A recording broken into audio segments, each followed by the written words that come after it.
Okay, so here we are. Come on in. This is the meat for the 4th of July. So what I'm going to show you is how to clean up ribs and pork chops and some beef ribs and to get them prepared to go on the grill. So what we're going to do here is we're going to do what we call take off the membrane.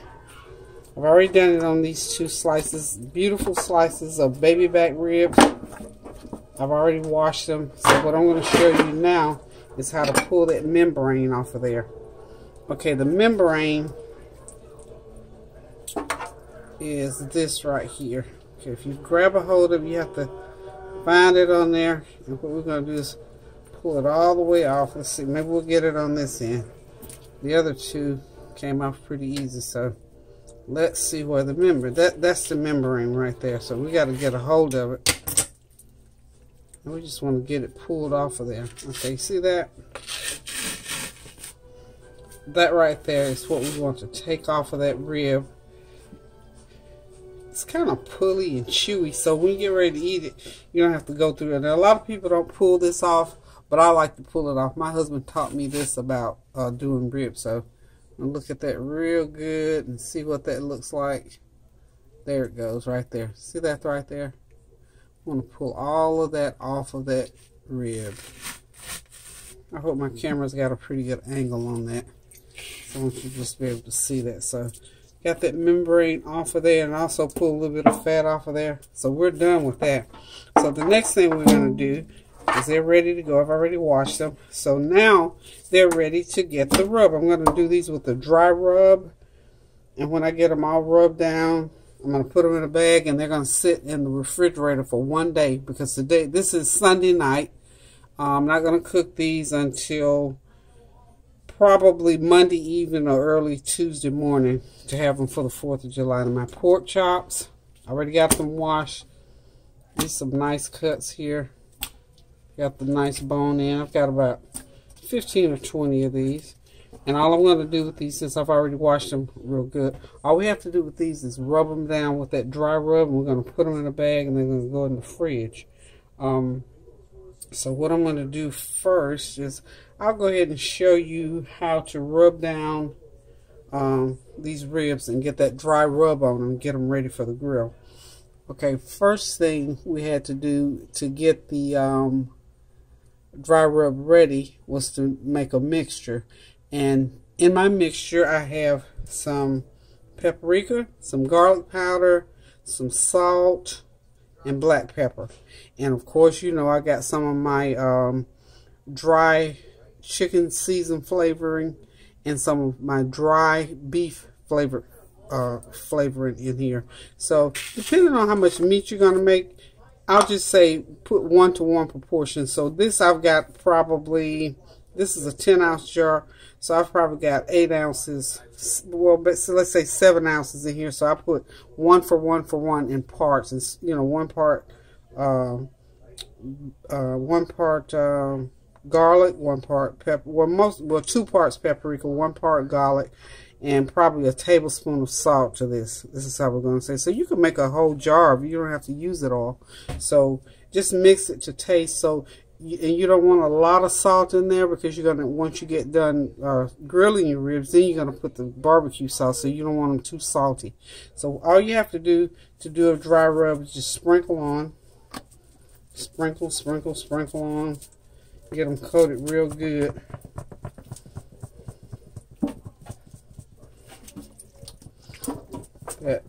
These are baby back ribs, and these are gonna be really good off the grill. They're going to cook up real nice and tender. And once you get them coated real good, you do just exactly what it says, dry rub. It's a dry rub. You just rub that seasoning in there. Just get it all rubbed in.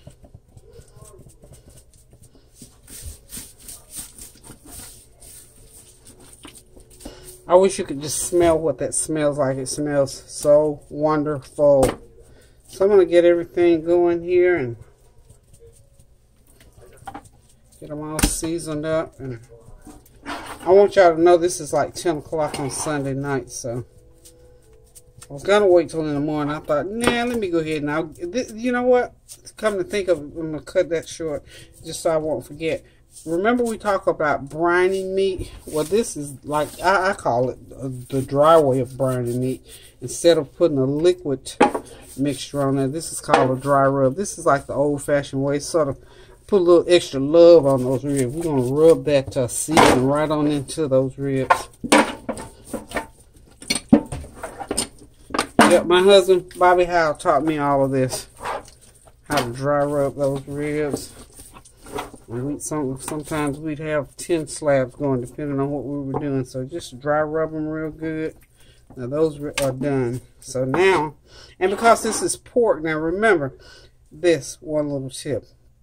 I've got some beef ribs over in the other side of the sink, so we don't want to cross-contaminate. So I do the beef and the pork separately. So since these are pork chops, and they're pork, just like these pork ribs, they can be seasoned right here in the same area. So I'm going to get these all seasoned up real good. And do the same thing with these pork chops. I'm going to put this dry rub on them. Just going to rub them down real good, like such. Put a little extra love on them, so when they come off that grill tomorrow, they'll know Grandma had her hands on them. Gonna have a house full tomorrow. Rather on, well, actually, we are gonna have a house full tomorrow because we got a birthday on the 3rd. So we're gonna do the birthday. Lauren's birthday is tomorrow, so we're just gonna do some hamburgers and hot dogs and pizza and cupcakes and stuff like that. And then on the 4th of July, we're gonna cook up all this meat. We're gonna have the meat sweats. Get all this meat done. Okay, let's see. Almost done there. So I'm hoping you can see what I'm doing here really, really good, because this is a one very, very important part of cooking some really good ribs.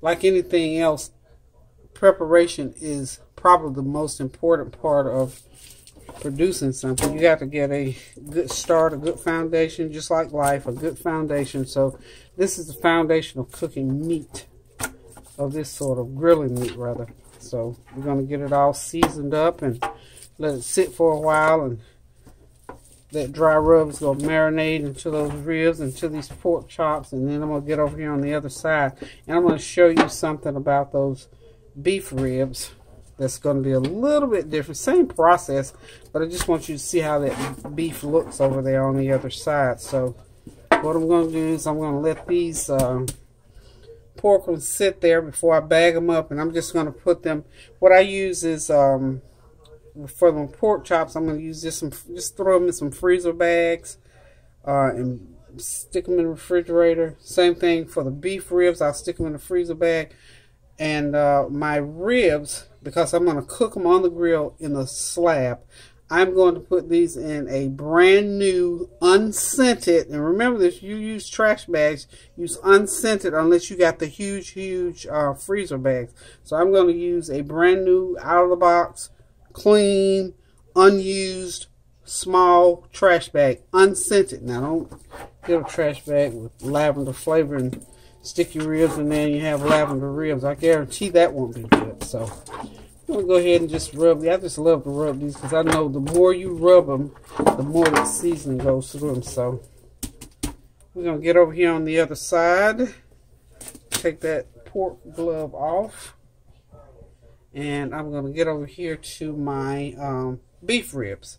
And what I need to do before I do that, I need to get another set of gloves going on, because I need to clean my hands up and get another set of gloves going for my beef ribs. I don't want to cross-contaminate this meat. So just excuse me for a second or two. And I'm going to get these gloves on. Keep me a little roll of gloves in here in the kitchen so that I can switch up right quick. So I'm going to give you the whole process, and I'm going to go away and I'm going to bag them. And what I'm going to do, this video is going to be in 2 parts. This first part, obviously, is cleaning and preparing your meat for the grill. And then tomorrow evening or early Tuesday morning, Tony and I are going to get on the grill and we're going to start grilling these ribs. I'm having a hard time getting these gloves on. I like to use my bare hands, but I shouldn't probably really. So I'm going to move my camera over. That's my arm you see there. Okay, so I'm on the other side of the sink now. Over here where you can see my beef ribs. Okay, beef ribs are a little bit different. You know what? I can't hardly cook with these gloves. So what I'm going to do with these beef ribs, I've already done some of them, but what I want to show you is that membrane on there. See how thick that is? Sometimes they pull right off. Sometimes you have to find it. So this one here, kind of scrape down the rib on the back. Now turn it over, just scrape it down. I've already washed these too, by the way. And you know, meat like this has fat on it here and there. Now you don't want to take all the fat off. If there's large pockets of fat, I'll take it off. But you don't want to take too much of it off, because that fat sort of helps you in your cooking process, and a lot of that flavor is in the fat. Now this one's gonna make me fight to get it off, but you see what I mean? That membrane on that beef is much tougher than on those baby back ribs. Now also on the regular ribs, the membrane is a little bit tougher, but it's not this hard to get off. This one here just don't want to cooperate. So, but we're going to keep at it until we get them all off. But just so you get the gist of what I'm doing as far as preparing this meat, these are nice and meaty. These are hard to come by too, by the way, in this area. So I looked up and got to the commissary, and I got 4 packs, which is the equivalent of about 2 slabs. And that was it. I bought all they had. My family loves these things, but they're hard to get sometimes, especially this time of the year when it's 4th of July. You can see I'm struggling with this one. So you just basically, I'm telling you, when you cook and want to cook it right, like I said before, cooking is a labor of love. Now the rest of them came off pretty easy. See, these came off easy. I don't have a problem at all with these. That particular one just wanted to show itself. Yep, that one's all done.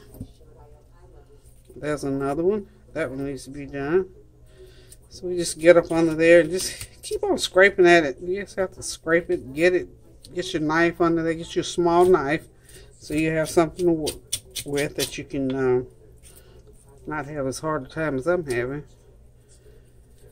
This little knife is not very sharp, so I would suggest that when you start up, you get a nice sharp knife.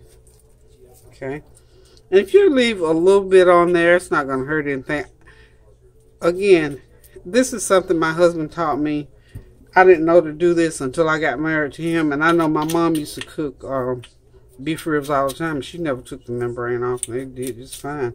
And I'm sure most restaurants don't do this either. I'm guessing that they don't do it because it's time consuming. But if you care to do it, you can do it. Of course, like I say, you won't have this membrane to deal with. Now, depending on how well you cook them, that membrane is going to be there if you leave it there. And depending on how long you cook them and get that membrane cooked down, otherwise it's going to be sort of, it'll be sort of chewy. Like I've had ribs with membrane on it, so it's not so bad. It's not the end of the world anyway. So we're going to get this one down as much as we can. Seems like I'm going to have to scrape that last one off. Okay, there it comes. Whew, thank you, Lord. That one came on off. So we can get this process going. So as you can see, again, you have to like cooking in order to stick with stuff, doing stuff like this. I'm telling you. Because some people wouldn't even be able to deal with what the raw meat looks like and all that kind of thing. So these are ready for my rub. So same thing, same process. They get seasoned with the same old seasoning, same good old seasoning. Now these are not called like slab. This is not a slab of rib. These are called backbone rib. But we use them just like we do slabs of rib. So when you buy these, they're already cut up. So put them on the grill just like this. Grill them up, and it's some good eating.